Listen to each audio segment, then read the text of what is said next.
here. So what we have going on right now is going to be the Smosh interview panel. We have LaserCorn and Sohinki from the Smosh Gaming channel here with us. Yo. I'm kind of sad that the dubstep stopped. I was kind of rocking out up here. So I guess let's go ahead and kick this thing off. So to start, do you want to go ahead and maybe give some info on yourselves? Sure.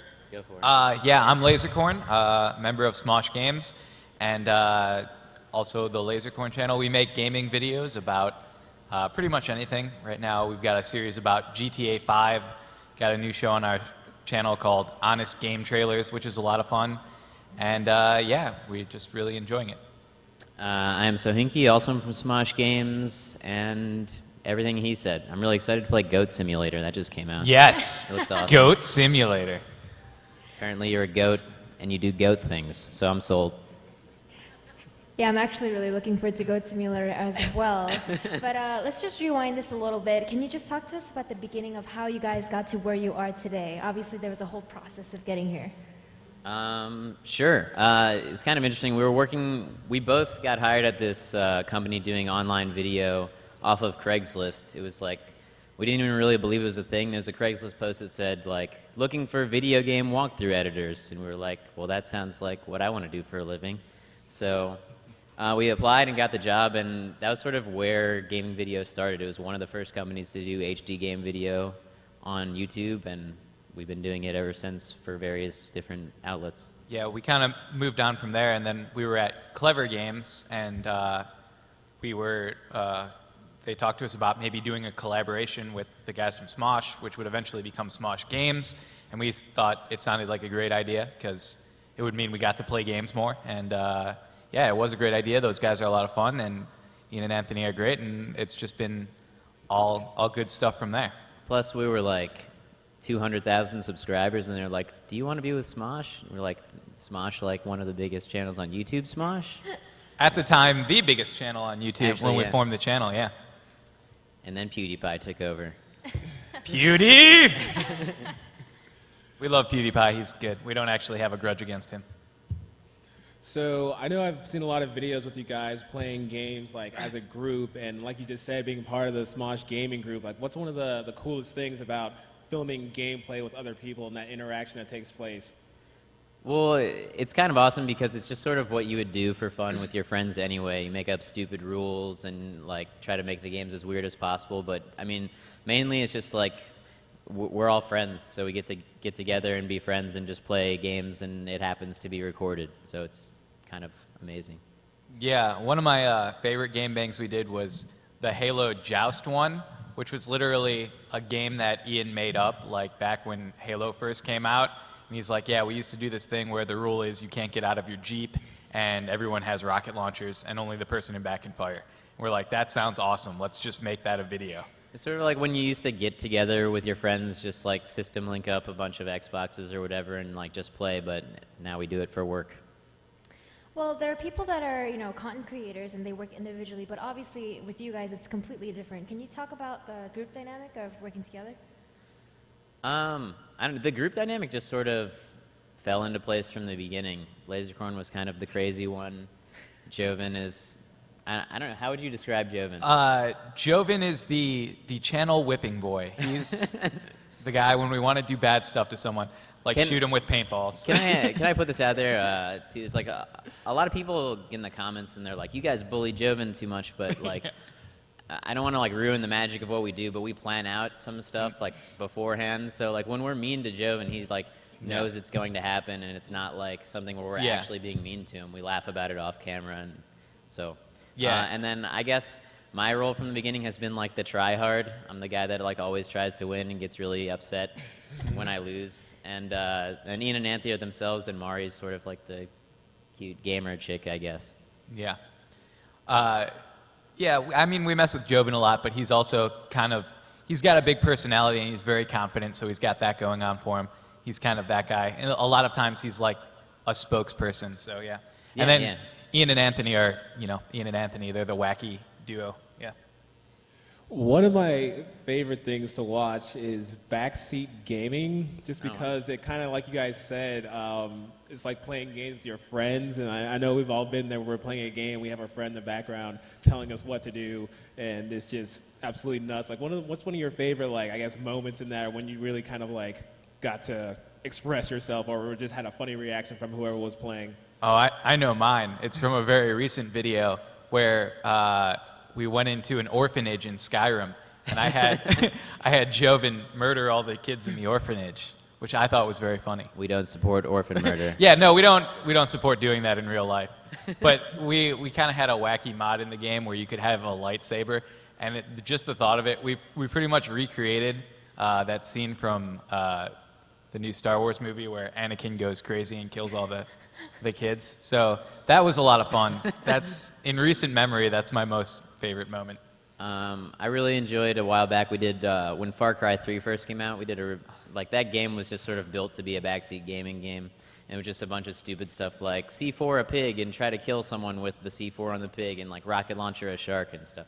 I don't know. That game is like wide open for doing crazy stuff. I think that's sort of the thing about backseat gaming is it works really well with the open world games like GTA and Saints Row. We've done like really funny ones with. So, yeah. Well, it sounds like you guys come up with a lot of creative ideas with each other. How often do you check with the feedback from your fans and things like that, or get ideas from them? Every day, I would say. Yeah, we literally try to read. I mean, recently it's like there's a giant stream of comments, but like we'll read comments for the first couple days that a video's up and like devote a couple hours out of every day just to looking at comments. And I think that's one of the biggest things when you're building your channel is really taking the time to devote a lot of time to hearing what people enjoy, what people don't like. You have to avoid, taking everything too much to heart because there's a lot of haters out there too, but I think every day for every series we try to see how people are reacting and see what games they want us to play and that kind of stuff. So. Agreed. Yes. And so with the content that goes up on the Smosh channel, and I guess like your individual channels as well, is a lot of that driven by just like games that you guys personally just like playing at the moment, or is there kind of like hey, you guys, let's check out this newer game sort of deal? Like, what drives that content? Yeah, well, it's obviously newer games, but a lot of times that is because we want to check out those games, and it is mostly games we enjoy playing. If you watch the channel, you might notice there's almost no sports games on the channel, and that's because no one at the channel really enjoys playing sports games. Yeah, he likes FIFA, but that's one game. Like, so if we don't really enjoy playing something, it just won't appear on the channel. We mostly go for games we like. And then on our personal, like I know at least on my personal channel, it's pretty much all games that I enjoy playing. So I'm a big like MOBA fan, and I was into Hearthstone a lot for a while. So I'll play like a lot of Dota. I played some Smite before. Yeah, so on my personal channel, definitely it's just mostly games that I personally enjoy. Basically, if we want to play a new game, we'll definitely play it on the channel, and then we'll be like, because we really wanted to play Titanfall, so we'll play Titanfall, and then we'll gauge how people react to it, and then we'll decide if we want to play it more or not.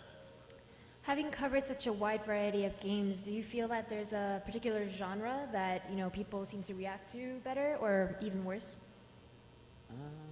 Well, Minecraft isn't a genre, but people really like to see Minecraft, apparently.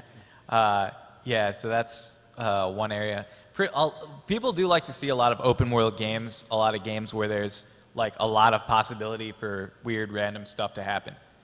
And it's I think it's almost not as big anymore, but when gaming videos started to become big, first-person shooters were like the thing for a while. It's not as big now. It's sort of, people really like to see weird, obscure games too. So like, Goat Simulator is almost mainstream because there's so much hype about how weird it is, but like that kind of thing in the past would have just been like an indie game that someone randomly found, and it's like now everyone's making Goat Simulator videos or whatever, so. With all the different, so Backseat Gaming, that's like one series that you guys have. With all the different series and all the people involved in it, what's the sort of like, give us an idea of what it's like on the back end, the content production side. Like, how does all that get edited? Like, what's the process? You guys have fun while you're doing it, or is it like, oh, we gotta cut these clips together? Well, when we started the channel, we were literally doing everything. So we came up with the show slate, and then we'd shoot it, and we'd edit it, and we were probably working for like 80 hours a week when the channel first started, doing everything. We would just be like, wake up, work, go to sleep, wake up, work, go to sleep. Since then, we've got some editors helping us, so we do a lot more pre-production now, like planning what games we're going to play, exactly kind of what we want to do in the episode, and then the editing process will like give feedback, touch up final things, and that kind of thing. So. Yeah. My only real comment on that is if we had kept doing everything, we probably would have died. I imagine we could have only kept up that schedule for like maybe 2 months before sleep deprivation would have killed us. Yeah, talking about how many hours you guys put into working together, what was that like, working so close to these other people for so many hours of every week? What was that like? Well, Joven started to smell a little bit, and no, it was fine. I think toward the end we were all like a little on edge of drinking too much coffee and stuff, but like I said, we had all met before at a previous job, and we're all really good friends, so I mean, it was fun. It was a lot of work, and we were kind of, I think it really helped that we knew each other beforehand. If it was just people that we had met right then. Yeah, well, we didn't know Ian and Anthony and Mario when we first started the channel, Yeah, that's but true. they were all really nice, and in real life they're awesome people, so they were really easy to get along with, and it was just pretty much instantly turned into gaming sessions, so yeah, it was good. It felt like we knew them for a long time after we'd met them too, so. Yeah. Cool. Being so involved in gaming, like, what's been some of your like favorite moments, I guess, involving the gaming industry? Like, have you met any like industry professionals that you really like kind of clicked with, or have you gotten to see like the inside of some really cool studios? No. Short answer, no. We want to do more stuff where we go check out. Actually, we got a sneak peek at Titanfall before it even came out. So yeah, we do get to go to some cool stuff sometimes. But a lot of times, because of our shooting schedule, like when you have a set show slate, you don't always go and put out videos just as soon as the game comes out. So we're not always at the cool events where the game's just coming out. But we did get a sneak peek of Titanfall, and that was really fun. Adam Sessler was there. I don't know if anyone else remembers X-Play, but that was cool. Yeah, the Warp Zone knows. Every time I killed someone, I imagined it was Adam Sessler. I just want to give a little Warp Zone in the house. Woo-hoo! Yeah, Warp Zone in the house. If you guys like funny Smite videos, check out the Warp Zone. They started this thing called the Office of Smite, and it's Yeah. hilarious. And I'm in it every now and then. I'm a nerdy little dude. I forget what my name. Oh, I'm Jimmy. Yeah. Being such huge content creators yourselves, I know that you guys are super busy, but do you actually, when you're taking the time to relax, do you watch other streamers or content creators on YouTube, or what do you choose to do to relax? Go ahead. Yeah, I do. I do watch some of the other people out there. I've watched. I actually watch PewDiePie videos. I think he's kind of funny. I've seen some Markiplier videos. Yeah, so I watch a couple of the other guys out there. It was actually cool because the Warp Zone is a channel that I'd actually Yeah. checked out before they even started working with us. So the Warp Zone is cool, and I hate to admit it, but I also watch PewDiePie every now and then. His don't accent wanna, is just so silly. Yeah. You have to watch. I always end up like turning on a video to see what he's doing, and then I end up watching the whole thing because he's hilarious. Other than that, like I said, I'm really into Dota, so I watch a lot of Dota streams. There's this channel, Beyond the Summit, on Twitch. They do really good stuff. Join Dota is another great website if you want to get into watching pro Dota at all. So this might be kind of random, but have you guys ever considered doing one of those hot pepper gaming videos? I have. We actually did. So Hot Pepper Gaming reached out to us to see if we wanted to do it. I know the Warp Zone's done it as well, but Jovenshire had a hilarious video that went up recently. He had a habanero dipped into another kind of hot sauce, and then he had to review the new Garden Warfare game, and it was pretty much the most hilarious thing I've ever watched. I also shot a video. I don't think it's gone up yet, but be looking out for it. I don't react as badly as Joven, so it's not nearly as funny, but I did it. Well, I know that you just mentioned that in your free time you like to watch some Dota and these MOBA games, and obviously you guys are huge in gaming. But then there's also this other side of esports. So I'm just curious to see what you guys think of how esports is growing. I really like it. I sort of got into watching esports way back in the day from playing Counter-Strike. I played Counter-Strike pretty much since the alpha version of Counter-Strike. And so I watched a lot of CPL when that tournament was big. And that's also where I first saw Dota, because that was like a smaller thing that they had at the event. Was they had the big Counter-Strike tournament, and then they had a little bit of StarCraft and a little bit of Dota. So I've always been into esports, and I'm waiting till it finally gets on TV. I think they tried it once, and it was sort of a failure, but it's getting really big worldwide. I think America is sort of the last place that it needs to catch up on. Like, esports is actually a thing. But yeah, I really enjoy watching. I watch Pro Dota or StarCraft or something like almost every day. Yeah, I did used to watch a lot of Husky and HD StarCraft videos back in the day. I kind of got out of playing StarCraft a little bit, especially since we've been doing this channel and we're playing so many different games now. I like to try and be more varied, and I don't follow just StarCraft as much. But there was a point where I was just playing StarCraft and watching StarCraft videos. And yeah, I really enjoy a lot of the casting and stuff that goes on. I think YouTube and Twitch and everything have been great for esports, and I think we're going to see a lot of growth. And a lot of times, like, I'll watch games that I'd never watched before. Like, I'll watch people that are playing, like, in higher-end matches of Hearthstone and stuff, because Twitch is really good about, like, if an event's going on, they'll have, like, that kind of thing on the homepage or whatever, or tell you, like, which are the top channels. So I'm not a big LOL guy, but I've even checked out some pro LOL just to see what it's like and that kind of thing. So as gamers, is there any game coming out this year that you're just really excited for and want to cover on your channels or on the Smosh channel? I mean, we just can't mention Goat Simulator enough. We were actually just talking about this with someone outside. There's a new game coming out by the makers of Left 4 Dead called Evolve. Ooh, yeah. And that game looks incredible. I think other than Titanfall, that was sort of my most anticipated game for this year. It's for those of you that don't know, it's like this asymmetric game style where there's 4 hunters and then one player plays as a monster. And then over the course of the match, while the hunters are trying to hunt the monster's becoming stronger, and then the hunters sort of can become the hunted if they don't kill them in time. Right. So it's this really interesting dynamic we haven't seen before. No goats in that one, though, right? It's There's no goats, I don't think. okay, maybe in the DLC. There'll be a mod or something. Yeah, because I feel that's what that game's lacking. No, that game does look really cool, and you got to trust the guys that made Left 4 Dead. So yeah, that one looks really good. I want to play the new Metal Gear game. I haven't had time to get to it yet, but I plan on playing that for sure. And yeah, and we've been playing a lot of Titanfall. And then the other one that you were looking out for was Watch Dogs. Yes. Yeah, Watch I can't Dogs. wait for Watch Dogs. That's going to be exciting. I want to be that hacker that has way too much information on everybody and can blackmail people and stuff. Basically, Looks like that's just it's gonna be LaserCorn's dream, is to be like Yeah. that guy, so he always He's has got dirt the on phone and someone. he's like, I already know everything about you. You have student loan debt. How'd you like to be able to pay that off? I can make that happen. Just kill this guy. It's going to be fun. Well, it obviously seems like you guys have a lot of fun doing what you do, but obviously it is still work, and it is hard work.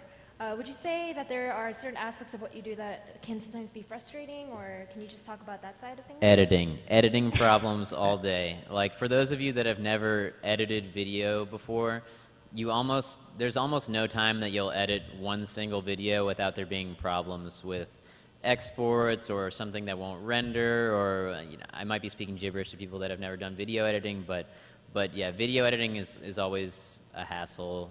Not always a hassle, but a lot of the time there's just things that go wrong that you have to deal with, and so Yeah. that's the biggest thing. It's always great when you bring a video file into Premiere and the sound just sounds like a blender that is on and being hit with a sledgehammer, and the actual voice audio you want isn't there. That's always a fun experience. But yeah, editing and the capture process itself, a lot of times stuff can go wrong, especially like the PS4 has built-in stuff to like stop you from capturing gameplay. So Like it every can now get and annoying. then, every now and then you might see a video on the channel where it's like, wow, they seem like they have really low energy. It might be because it's the 4th time we've recorded that exact video because the footage kept getting corrupted while we were trying to record. So yeah. the stuff does go wrong, and that's the most frustrating part. That being said, what we do for a living. Everyone at their job has frustrating things that go on, and what we do is amazing, and we would never change it for anything. Yeah, we calm down, we take a deep breath, and then remember that we play video games and get paid for it. So, So what is it that kind of keeps you guys? So you just kind of mentioned that it's work, but at the same time it's kind of play and you have fun doing it. What keeps you coming back again and again to do more of this stuff and to stay in it? I think what keeps us coming back is that we're gamers and we really enjoy playing games, and the fan interaction and stuff is like something that we never even anticipated when we started joining up with Smosh. And like everyone, for the most part, I mean, there's always the trolls, but everyone's super supportive, and the reaction people get about like how they enjoy our videos and stuff, it really does mean a lot to hear from people, and so sometimes I'll just like, I'm feeling bad and I'll just read Twitter comments and I'm like, aw, you guys are the best. yeah, and also, you know, the game developers, we owe a lot to them. They're constantly making new awesome games to play, and we always want to play the new games. So, yeah, game developers and you know, the people who watch really keep us going. I feel good that like we get to like play some of the lesser known games too, because a lot of times like people really have these passion projects and they never expect it, and then all of a sudden they can blow up because someone played it on YouTube, mainly PewDiePie, and all of a sudden that game is huge. So it's cool to be able to work with some of the smaller developers as well. Well, you were just talking about fan interaction, and as comes with the internet, unfortunately, that also means you have to deal probably with some trolls or some people who are just going out of their way to try and ruin your day. And I know everyone deals with it in different ways, but how do you guys personally deal with that? I mostly ignore, like sometimes I'll have fun and I'll just comment back with them. Because a lot of times people will like throw a random hate comment at a video and they don't expect anyone to respond. They just kind of want to spew their whatever on the internet. And then sometimes if you comment back to these people, they're actually like really super apologetic, and I can feel like I've, you know, score one for Sohinki or something. Mm-hmm. Yeah, I deal with it slightly differently. I have a hitman that I've hired to track these people down. No, yeah, a lot of times the best thing to do is just ignore them or comment something back, usually something mean about them. Or their mother. Yeah, or their mother. Yeah, that's what I was going to say. I don't know. Yeah, you just can't take them too seriously. And if they're leaving hate comments, you can leave hate comments back to them or whatever. I think the biggest thing is like we've been doing it for a while, and so like you get really used to like there's going to be negative even like the best video you put out. It could be something that you put your heart and soul in, and it's like the best thing you've ever produced, and there's going to be hate comments on it and someone that dislikes it instantly. So you just like really can't take it personally. So how much sort of, I guess, friction have you guys encountered with just like trying to get your content out there from, say, like YouTube with some of the copyright stuff that's gone down? Like, have you found yourself affected by any of that, or not so much? We used to be more affected by it, I think, when we were smaller doing clever games. I think one of the blessings with working with a larger company is that they have people that can deal with that way easier. So we've had a couple claims against us, but most of the time people are pretty understanding, and like, especially if it's another YouTube channel, like it's really easy to be like, you know, hey, we'll shout you out in a video and stuff, and like let's solve this amicably as opposed to like making it a thing. So I think that we've been pretty blessed with our position that we don't have to worry about the copyright stuff too much. Yeah, I remember there was a big kind of hullabaloo when Nintendo said they were going to start not allowing people to do stuff, but we haven't seen any actual copyright claims from them at all. So I don't know if they were just talking to try and scare people away, or if after they said that they kind of realized it's not a good idea. I mean, it's not a good idea especially from the companies making these games, to copyright strike YouTubers, because we're out there showing your game and promoting it and, you know, having fun playing it, and we're almost kind of making free commercials for you. So to copyright strike those is kind of silly, in my opinion. I can understand. I remember Rockstar had a big thing when Red Dead Redemption was out. It's like they're going to strike every video that's like way later on in the game, and that's understandable. Spoilers. Yeah, that's understandable to me because, you know, showing someone's gameplay is great, and especially showing like the early parts of the game, it's like good promotion. But I can understand developers being upset about you ruining this spoiler or whatever. Yeah, that's understandable. And we don't really run into strikes like that because we do a lot of like free roam and just goofing around side stuff. We don't show big plot points or cutscenes really in our videos, so I think we mostly get left alone in that sense. With the experience that you guys have, obviously you guys have been doing this for a while now. Where do you see things going in the future? And this could be, you can take this and answer it, in a year or 5 years. What are your personal hopes? Well, I think especially with the rise of esports, I think live is actually going to start being more of a thing. I don't know if it's going to be more of a thing on YouTube or if Twitch is going to become even bigger or what. But I think live gaming is great because I think the reason that YouTube got really big is like that ability to instantly interact with the person that put the video up, and live gaming videos sort of takes that to the next level of like literally being able to talk with that person instantly and have them respond back to what you're saying and stuff. Yeah, I agree. I think live stuff on Twitch, even YouTube allows streaming now. I think that might be the next big thing, then the next kind of cool thing is because it allows you to interact with people in real time. And, that's going to be huge. And I would like to have said the Oculus Rift is the next big thing, but then it got bought by Facebook. So now I don't know. But you will be able to look at your friends' profiles in 3 dimensions, so that might be interesting. But yeah, I would really like to see like a rise in virtual reality and stuff like that, if not from the Oculus Rift, then from somewhere.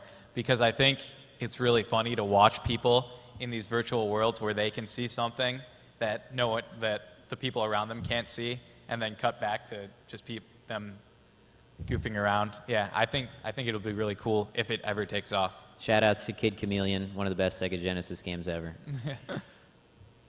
Was that virtual reality? Yeah, so the story is that that Kid Chameleon, he goes inside of the virtual reality machine and he gets locked inside, and you have to kill the evil virtual reality guy to get out. And he's captured a bunch of kids this way, you see. So you can turn into a ninja or a knight or a samurai, and you have to defeat the evil. All right, VR obscure dude. game hipster guy. Thanks. Thanks for that recap. You're welcome. You should check it out.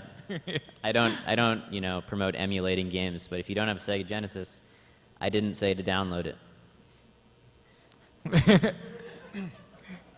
Okay, cool. Let's. I think we have some time now. We want to open this up to the audience. So if you guys have any questions for Sohinki or LaserCorn, we'd like to hear it. You can use either of these mics located up here.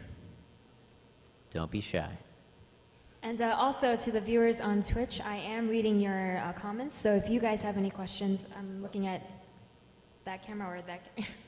Yeah. So feel free to leave something in Twitch chat, and I'll ask them.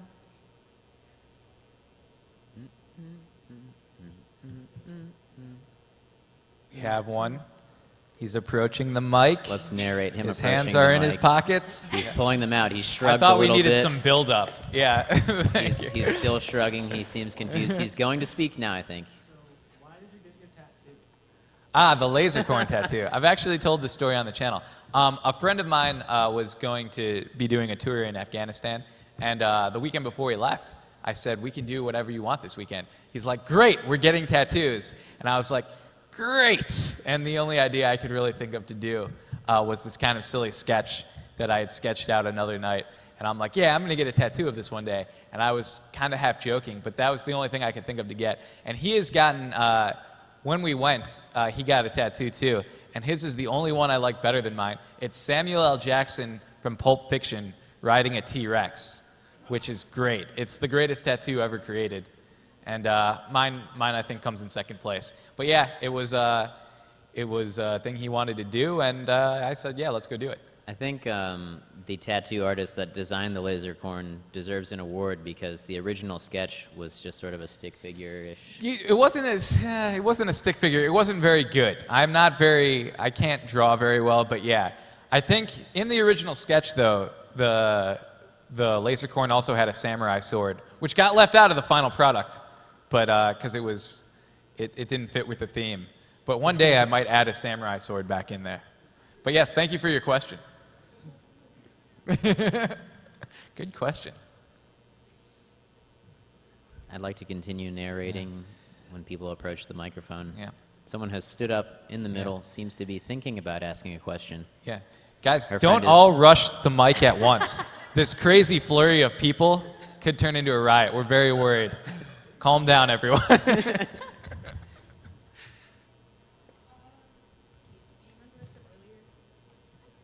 You gotta. Can you Yes. speak into the mic? Can you say that one more time? Do you remember us from earlier? Oh, we do. We totally remember you. Yeah, you were the creepy ones that were stalking us. Do you have some pickle juice? Some Excuse me? Pikachus? Pickle juice. Pickle juice. Yes. Yes, you may. No, we're kidding. Okay. Can you play more Skyrim with mods? Because they're like really fun. Okay. Yeah, we could do that. If you have seen the videos on the main channel, you might not have seen I did some more mod videos on youtube.com/LaserCorn, just running around there with some mods on. I like this, though. It's like a live YouTube comment request. Yeah. So yeah, we'll do that again. Yeah. Thank you for your question. Old Mordem in the Twitch chat is asking, will you be doing any base jumping in Goat Simulator? If there is base jumping to be had, especially if you can crash a party while base jumping, then I will be doing that as a goat, yes. What I would like to do is, I know from the trailer that there's a jetpack. So if you get to a high enough altitude with the jetpack, it'd almost be like base jump. Or get to a high height with the jetpack, let the jetpack go, and then base jump from that height. The possibilities are really endless. With a jetpack. Yeah, I mean, we're going to base jump, we're going to jetpack, we're gonna do everything there is to do. What I don't know is in the trailer there's a man that is on fire, and I would like to discover. We're gonna set people on fire. Yeah, we'll figure it out. How the goat does that. That would be. There's a lot of mysteries to unlock, but we're gonna do it. We're really gonna put the time and effort in to Goat Simulator. I hear, and this is something I'm making up right now, that there's like 100 hours of goat gameplay, so I really want to get in there and explore all the goat options. I hear there's an in-depth goat origin story. Yeah. Explores where the goat came from and where he acquired his jet. I don't. And We don't why- actually know anything except what we've seen in the trailer. We're making all of this up. Yeah.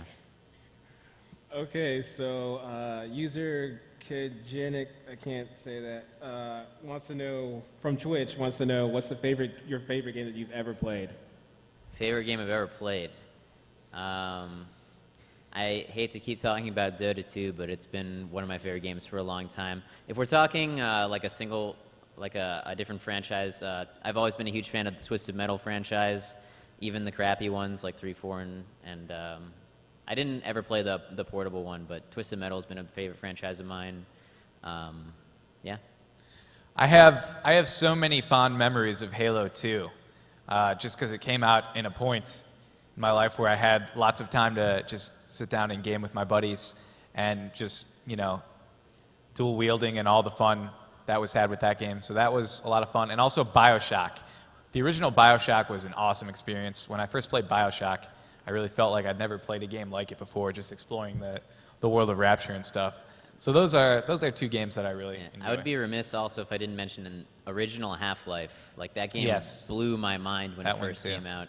Like I was even blown away. Like the door opens up and the light cascades through. I was like, oh my god, there's realistic light. Like it was awesome. Yeah. Half-Life was amazing. I know that earlier you mentioned that you're looking forward to Evolve, and Evolve is different in the sense that, well, it's a co-op. And I'm just curious, do you guys look forward to co-op games just because, you guys are a group, so you're able to actually get, all of you guys are able to play together at the same time. So in that sense, is it more special to you? Yeah, co-op is fun. I'm looking forward to being the monster against the 4 players, though. I like beating the odds, so 1v4, bring it on. Yeah, co-op is great. Versus is better because you get to kill your friends, which I think... we cooperate with each other every day. We're like, hey man, can you hand me that camera? Yeah, sure, that's co-op. It's not every day I get to shoot you in the face with a sniper rifle, though. Yeah. So we do like the fact that it combines co-op and versus and kind of that 4-on-1 thing is really, I think, what makes it exciting. Yeah, and I'm looking forward to it. They did such a good job with realizing a cool competitive multiplayer for Left 4 Dead. Because I think when that game came out, it's like, how is that a versus multiplayer? So I'm really looking forward to what they're doing with this. Do we have any questions from the audience? Here comes Looks two like he's people approaching. He's got a simultaneously. hooded Who is sweatshirt on. going to make it It's first? a Monster Energy one. Oh, hell. Oh, wait, I already went. You guys are being too generous. It's a here. politeness wait, competition. can They we must be have- Canadian.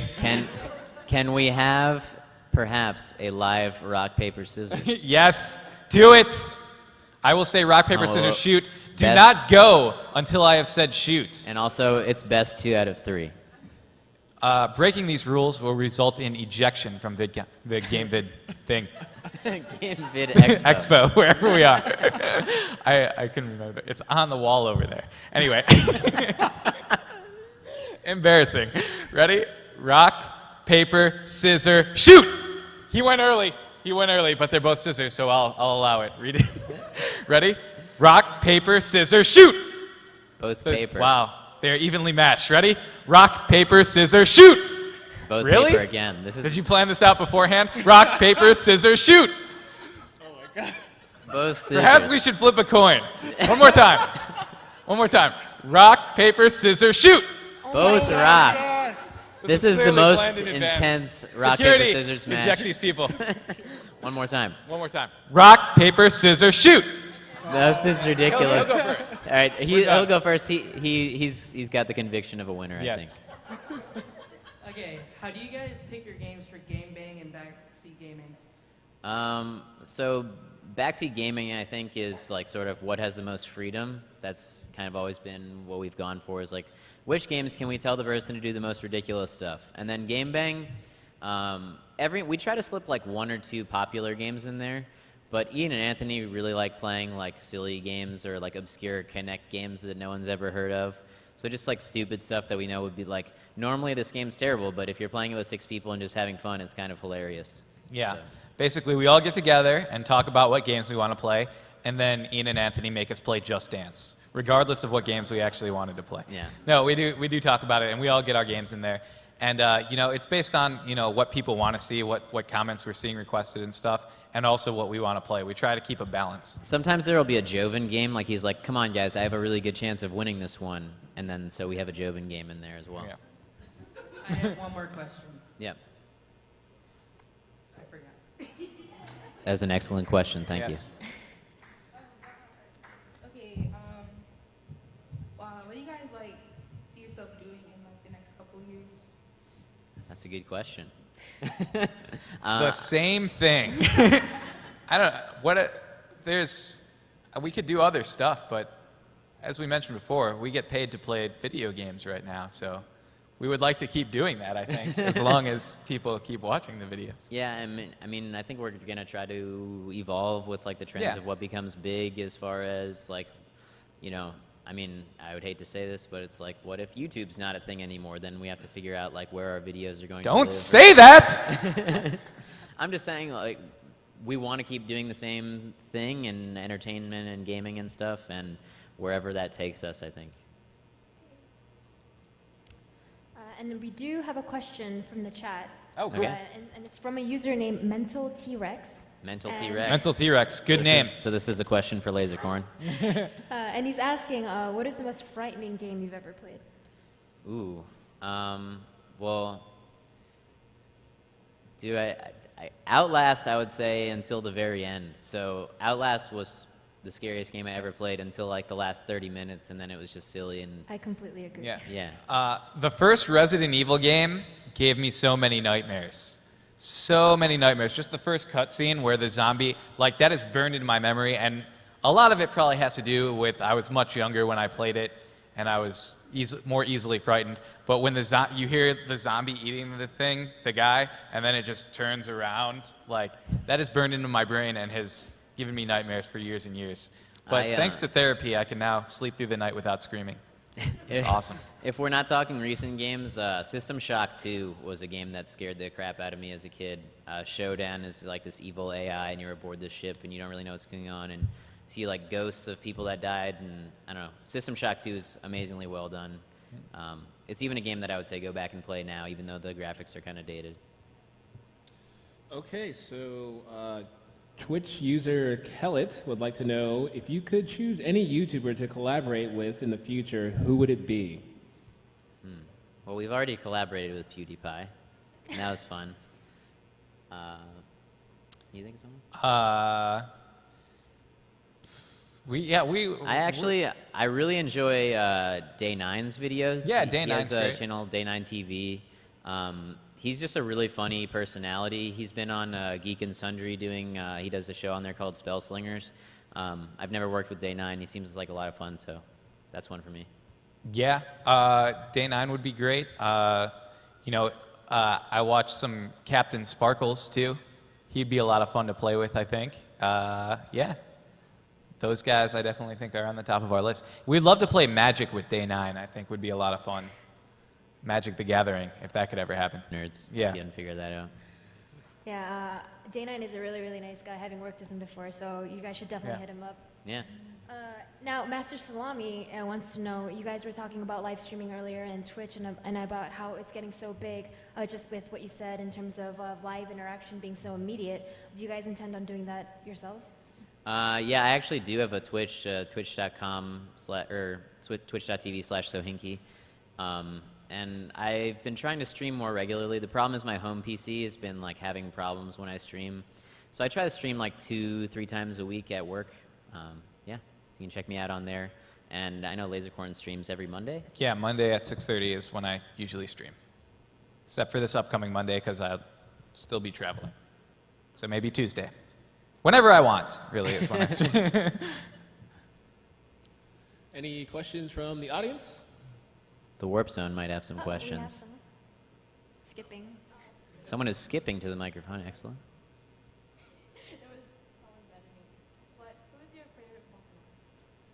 God, everyone always hates me so much when I say Pikachu, so I'm gonna have to think about it. Maybe Alakazam. He's pretty BA.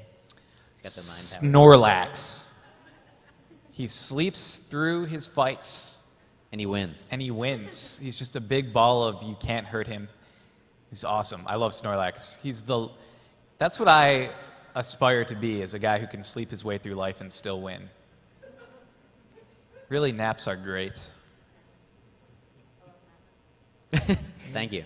Thank you for your question. Yes, we appreciate it. And she skips back.